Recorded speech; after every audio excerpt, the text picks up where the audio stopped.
All right, here we go. So now we're going to look at a polynomial function of a degree has blank zeros. This is called the fundamental theorem of algebra.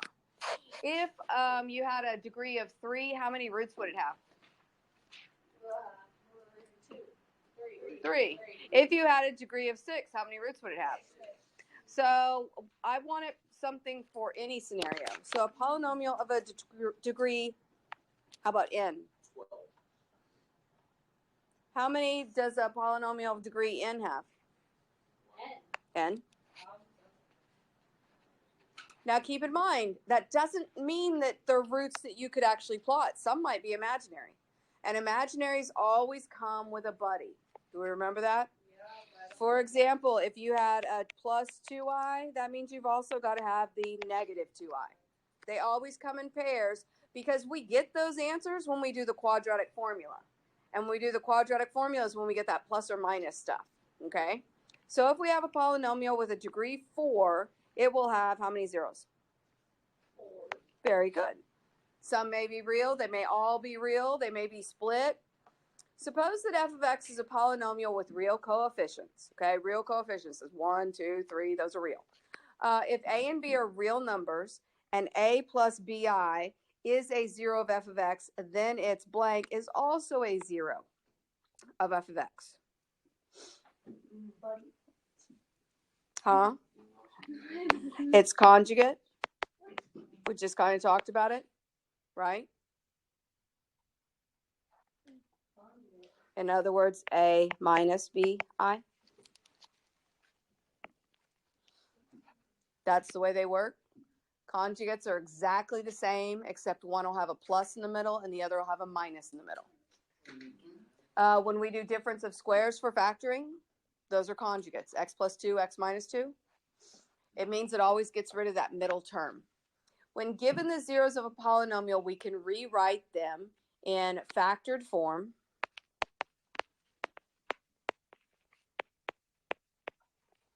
And then multiply the factors to get them in standard form.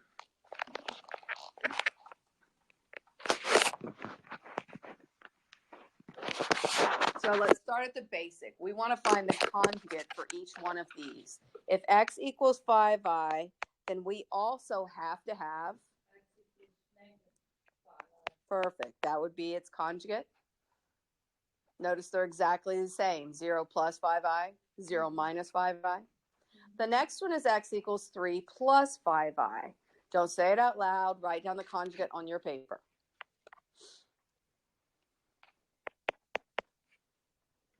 Write it down. I said write it down.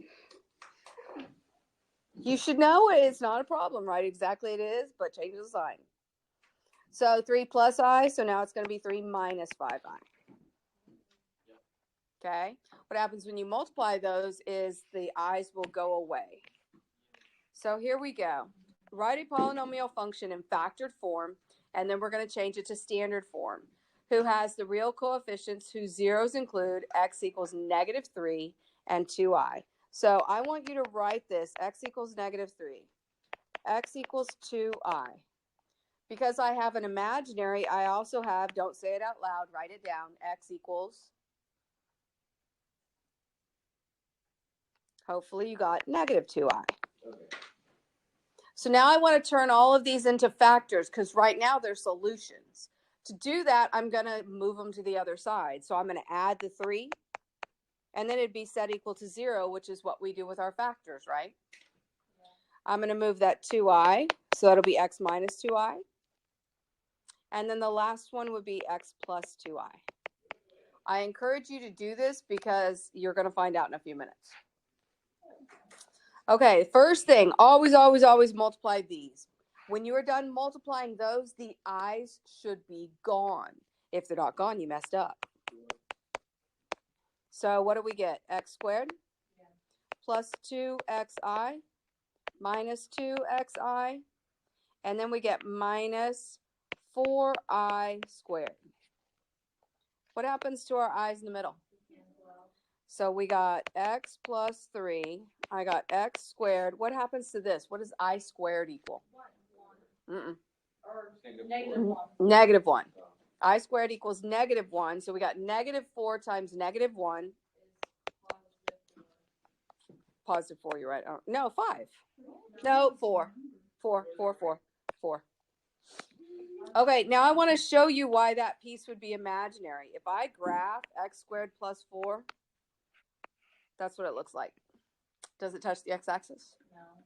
So do you see what those types will look like? It's going to be shifted above or below if it's negative. Okay, so now we're ready to multiply again. So we get x cubed. We get plus 4x plus 3x squared plus 12. And then I'm just going to put it in the right order. X cubed plus 3x squared plus 4x plus 12. That's it?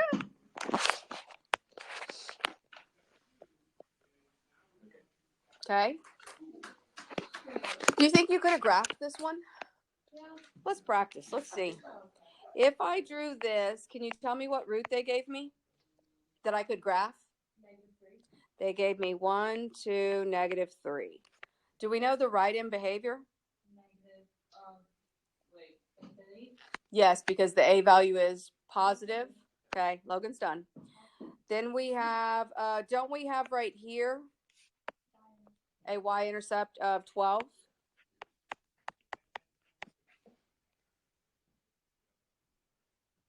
So we're not positive what this thing is going to look like, but we do know that it's a cubic, so the right side's going to go up, the left side's going to go down. What happens in between there? It could do something like that. That we don't really know. But that little change in direction would account for the imaginary roots.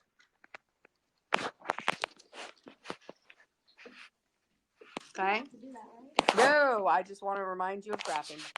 You will not have to graph anything with imaginary stuff. I just want to talk to you about in behavior, left in behavior, you know, some of that review stuff. We're in the review mode. Okay, so now we've got x equals 1 with a multiplicity of 2. And we have x equals 1 minus I. So since I have an I, what else do I have? Write it down.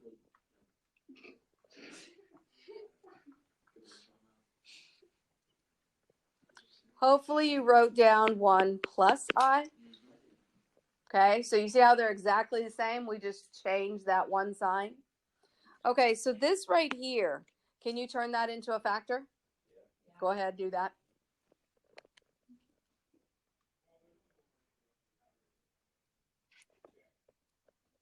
Did you subtract the 1? Yeah.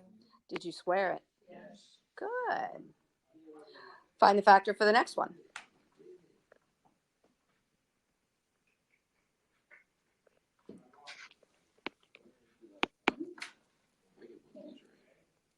Did you subtract the 1 and add the I? Yeah. This is the one that's really important that you want to write out, because typically what happens if you don't, there ends up being no X in that parentheses and everything goes bad. So I encourage you to write these out. Your first instinct won't be. The last one, did you get that factor?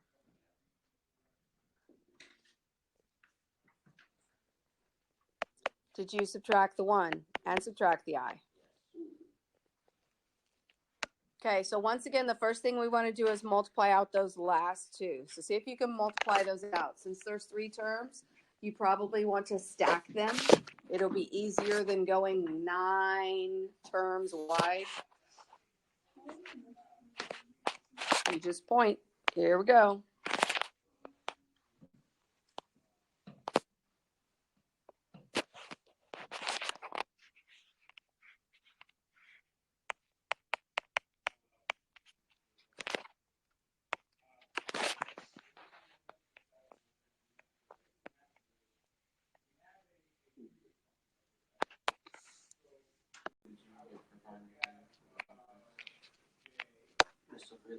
So I got x squared, then I got negative x, and then I got negative xi.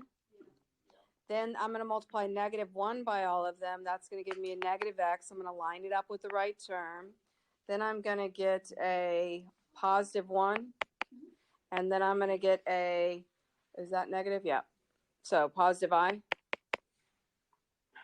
Then I'm going to do my i's. I'm going to swap colors so we know what we're doing. I've got a positive xi. I've got a negative I.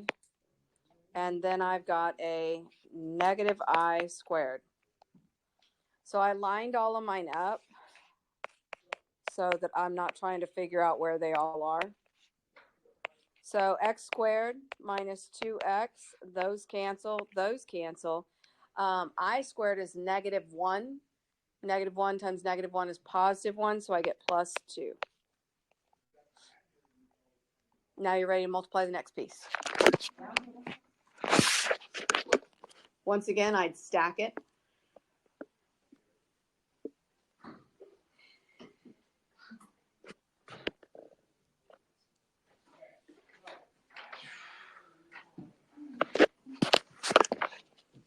Oh. Did you square these first? Yeah. Okay, so did we get x squared minus 2x plus 1? Okay, then after that, now you're ready to stack it. You're going to end up with 9 terms again.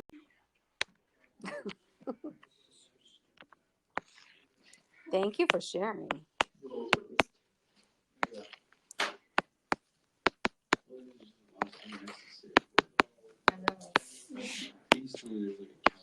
Yeah, please. I think I got it right. And if I miss one step, it's just okay. And then you need to go back on the 9 steps that you did. Yes, go back and skip one number. If you could go back and re-plug this all in.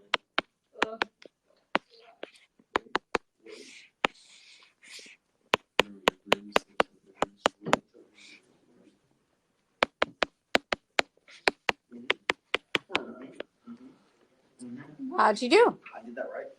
No, you didn't. Like, no, actually. Okay.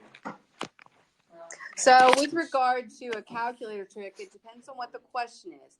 If you were strictly asked just to multiply it out, then no, there's no multiple choice for you to check it. Can you check it? Yes, you can. This is what you would do. You take this right here, graph it, and you take this right here and graph it. If they are on top of each other, then you know you got it right. There's no way to skip doing the work, though. You're going to have to do the work. Now, if it were a multiple choice question, then they already have the answers down there, so you can graph that one and graph A. Nope, they're not on the top of each other. It's not A. Graph B. So that would be the one you can get away with, but for it to actually work, they're going to have to give you multiple choice. Otherwise, if you want to make sure you got it right, then plug in all your factors. It does have to be your factors after you've multiplied out the imaginaries. You can't put imaginary numbers in. So once you get to this point right here, you can plug that in, and then you could plug in this and make sure they're on top of each other.